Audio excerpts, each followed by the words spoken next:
자, 지금은 대강절 기간입니다. 오늘이 대강절 두 번째 주일입니다. 자, 대강절을 다른 말로 대림절이라고 부른다고 했습니다. 자, 성탄절 전에 4주간을 일컬어서 대강절이라고 얘기를 합니다. 영어로는 advent라고 얘기를 하고 라틴어로는 adventus라고 하는 말에서 이 말을 따왔다 그럽니다. 오신, 그러니까 대강절이라는 말은 오신, 좀 어려운 말로는 도래라고 얘기를 하지요. 그래서 이 기간 동안에는 예수님의 탄생을 기다리는 시간입니다. 자, 세상 사람들은 성탄절의 의미를 모르고 이렇게 지나갑니다. 무슨 장식이나 하고 선물이나 나누고 또 파티를 벌이면서 자, 이렇게 성탄절을 지내는 시간으로 생각합니다. 해피 홀리데이라고 해서 뭐 성탄하고는 전혀 의미 없어 보이는 듯한 그런 명칭으로 또 자꾸 바뀌어가고 있는 것 봅니다. 자, 성탄은 그런 의미 없는 것 가운데 은혜가 있고 축복이 있는 것이 아닙니다. 하나님께서 왜 우리에게 귀한 성탄을 주셨는지 의미를 알고 성탄을 맞이하는 것이 귀하리라 봅니다. 자, 그래서 이 대강절 기간에는 예수님께서, 그리스도께서 우리에게 오신, 메시아가 오신 것을 기념하는 그런 시간입니다. 자, 그럼과 동시에 예수님께서 우리에게 주신 약속이 하나 있었습니다. 다시 오시겠다. 재림의 약속을 주셨는데요. 그 예수님의 재림을 다시 한번 묵상하고 지나가는 것이 이 기간 동안에 있어야 될 일입니다. 그러니까 성탄을 기다림과 동시에 재림을 기다리는 것. 그래서 2015년 성탄절은 그런 의미 있는 가장 복되고 아름다운 그런 성탄절이 되었으면 하는 바람입니다. 자, 우리 모두가 가장 좋아하고 하나님께로부터 받기를 원하는 것이 있다면 아마도 은혜일 것입니다. 은혜. 자, 오늘 일부 예배를 드리면서 각자에게 물었습니다. 은혜가 뭡니까? 여러분에게 제가 질문을 드려봅니다. 우리는 은혜라는 얘기를 굉장히 많이 합니다. 은혜가 뭡니까? 그간 일부 예배에 자신 있는 청년 하나가 얘기를 했습니다. 그레이스. 그게 은혜래요. 틀린 얘기는 아니죠. 자, 은혜가 뭔지는 참 설명하기가 어렵습니다. 자, 우리말 가운데 의미를 모르는 것은 아닙니다. 알긴 아는데 이걸 한마디로 설명하기는 너무 어렵다라는 거예요. 사랑이 뭡니까? 사랑을 모르지는 않습니다. 그런데 이걸 한마디로 설명하기는 너무 어렵다라는 거예요. 자, 마찬가지로 은혜라고 하는 것을 한마디로 설명되기는 참 쉽지 않은 것 같습니다. 모든 사람들에게 은혜가 빵 공장에 기계로 빵을 찍어내듯이 똑같이 다가오지는 않는다라는 거예요. 붕어빵을 구워내듯이 똑같이 그렇게 은혜가 우리에게 임하지는 않습니다. 각 사람에게 미치는 은혜가 다 다른 거지요. 자, 아이를 키울 때도 어떤 아이에게는 사랑을 줘야 됩니다. 칭찬하고 격려가 그 아이에게 굉장히 자라는 데 도움이 됩니다. 그러나 어떤 아이에게는 사랑만 가지고 되는 게 아닙니다. 꾸준히 필요해요. 어떤 아이에게는 매가 필요할는지 모릅니다. 자, 꾸준히 어떤 아이에게는 독이 될 수도 있고요. 어떤 아이에게는 감사 하나 줘야 이것이 그에게 큰 사랑이라는 표현이 이렇게 전달이 될 수도 있을 겁니다. 자, 모든 사람에게 임하는 은혜라고 하는 것은 다양하게 임하게 될 것입니다. 우리가 동일한 장소에서 같이 예배하고 같이 찬송을 드리고 같이 기도한다고 해도 모든 사람이 그 속에서 느끼는 은혜는 다양하다라는 거예요. 양과 질이 다를 겁니다. 어쩌면 그 은혜의 맛과 향이 다르다고 표현할 수도 있을 겁니다. 하지만 우리가 똑같이 받아야 할 공통의 은혜가 있다는 거예요. 그 은혜가 뭔가 하면 생명의 은혜입니다. 내가 예수를 믿었다고 하는 것은 내게 주어지는 생명, 영원한 생명.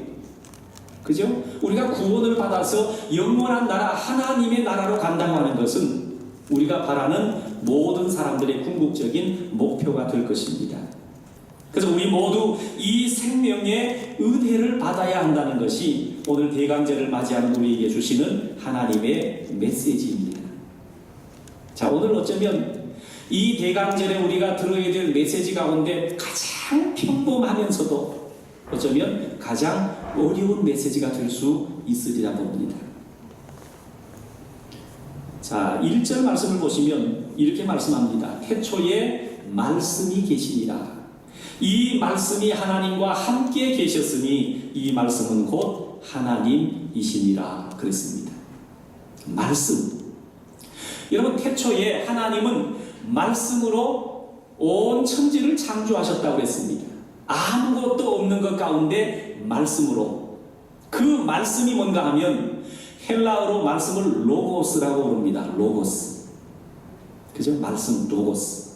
두루마리에 기록되어져 있는 말씀, 이걸 로고스라고 부릅니다.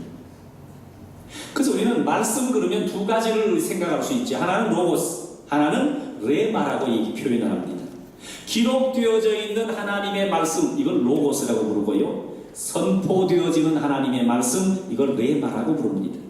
생생하게 하나님께서 음성으로 내게 직접 말씀하시는 것을 레마, 기록되어져 있는 말씀을 로고스라고 표현합니다.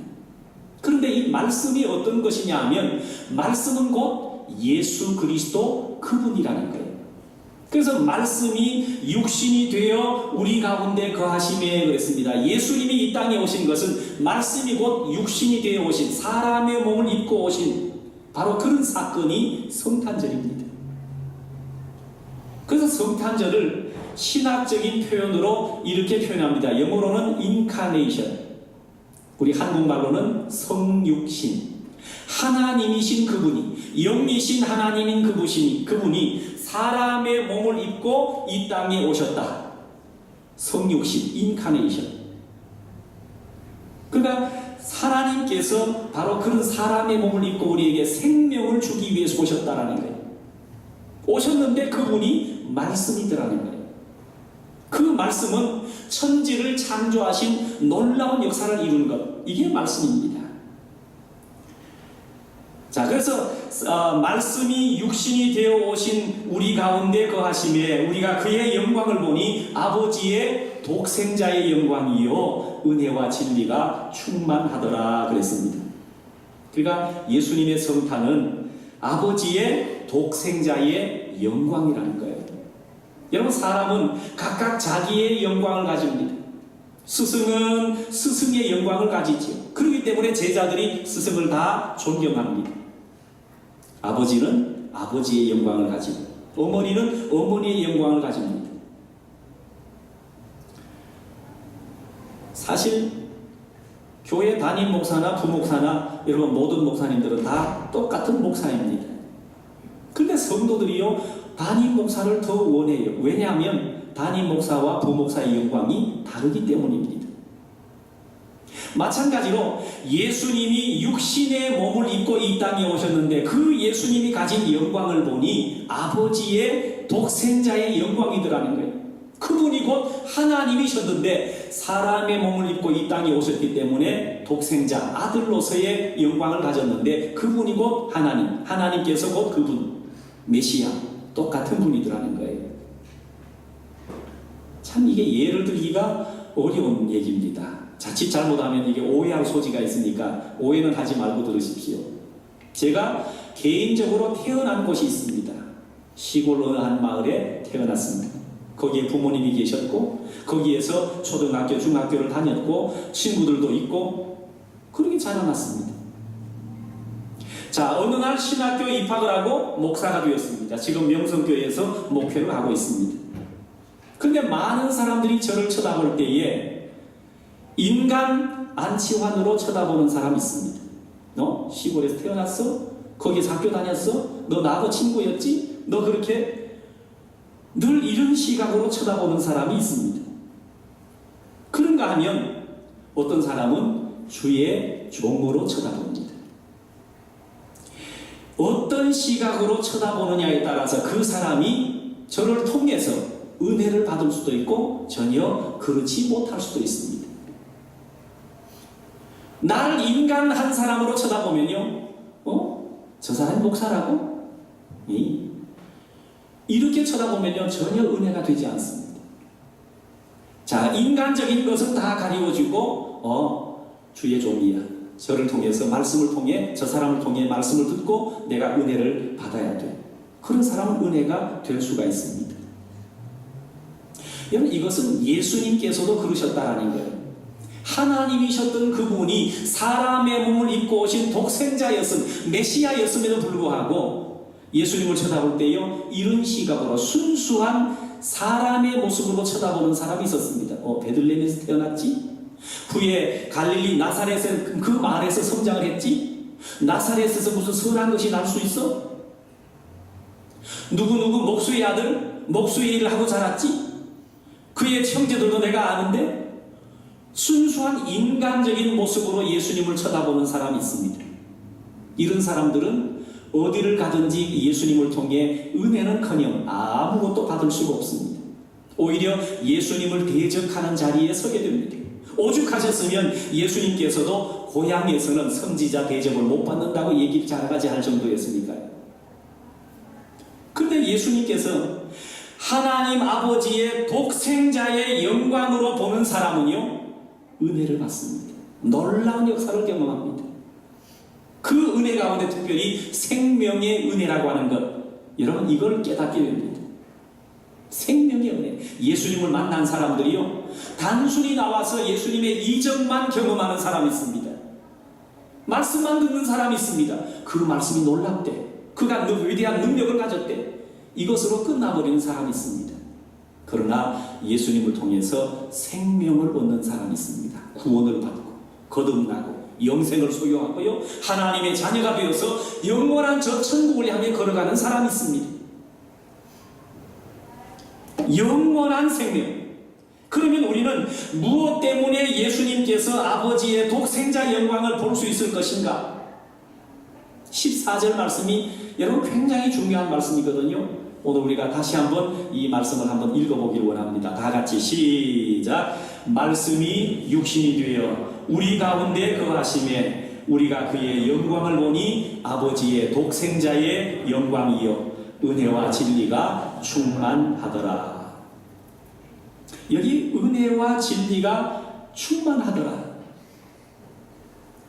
물컵이 있으면 이해가 좀 쉬울 텐데, 빈 컵이 있는데 물을 붓습니다. 가득 부어서 찰랑찰랑 넘칠 때까지 붓습니다. 요걸 충만이라고 얘기를 하지요. 가득 찼다, 충만. 여러분, 여기에 예수님께서 은혜와 진리가 충만하더라라는 것은 물을 컵에다 가득 부어서 넘치는 그런 충만을 얘기하는 게 아닙니다. 이 물은 비워버리면 다시 비워져 버리잖아요. 예수님의 그 은혜와 진리가 충만했다고 하는 것은 예수님 자신이 은혜요, 예수님 자신이 진리라는 거예요. 그래서 예수님께서 말씀하시잖아요. 요한복음 14장 6절, 내가 곧 길이요 진리요 생명이니. 예수님 그분이 길, 그분이 진리, 그분이 생명이더라는 거예요. 예수님 안에 생명을 이렇게 부어놓은 게 아닙니다. 예수님 그분 자신이 생명이라는 거예요. 그래서 예수님 자신이 은혜와 진리의 실체, 바로 생명이라는 거예요. 이런 의미로 그 말씀을 우리가 읽어야 됩니다. 4절 말씀을 우리가 다시 돌아가서 읽습니다. 4절.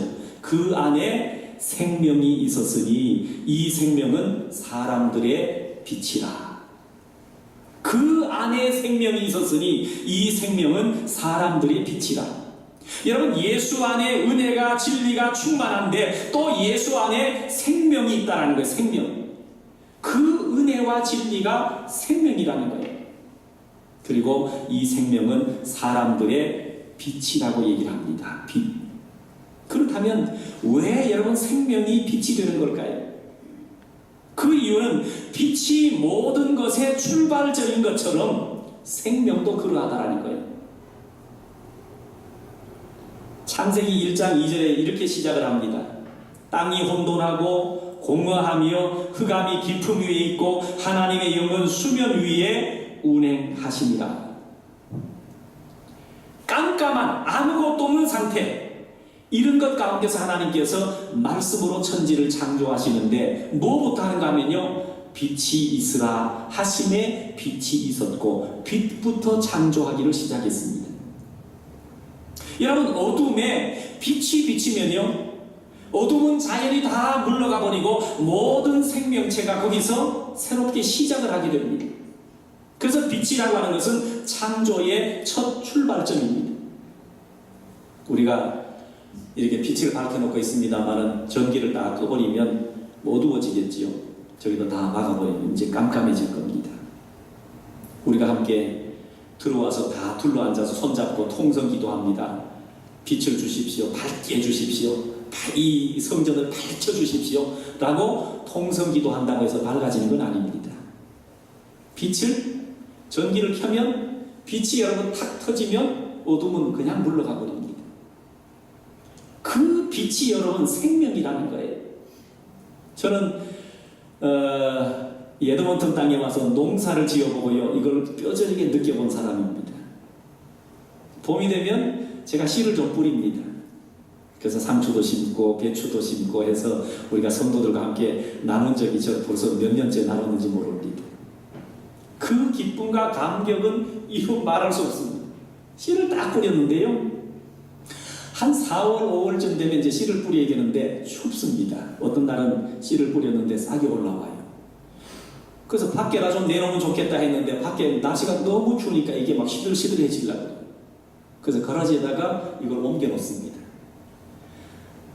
딱 옮겨 놓고요, 물을 주고 돌보고 관리하는데도 이게 시들시들해져요. 왜 그럴까? 봤더니 빛이 없습니다. 물을 안 준 것도 아니에요. 안 돌본 것도 아니에요.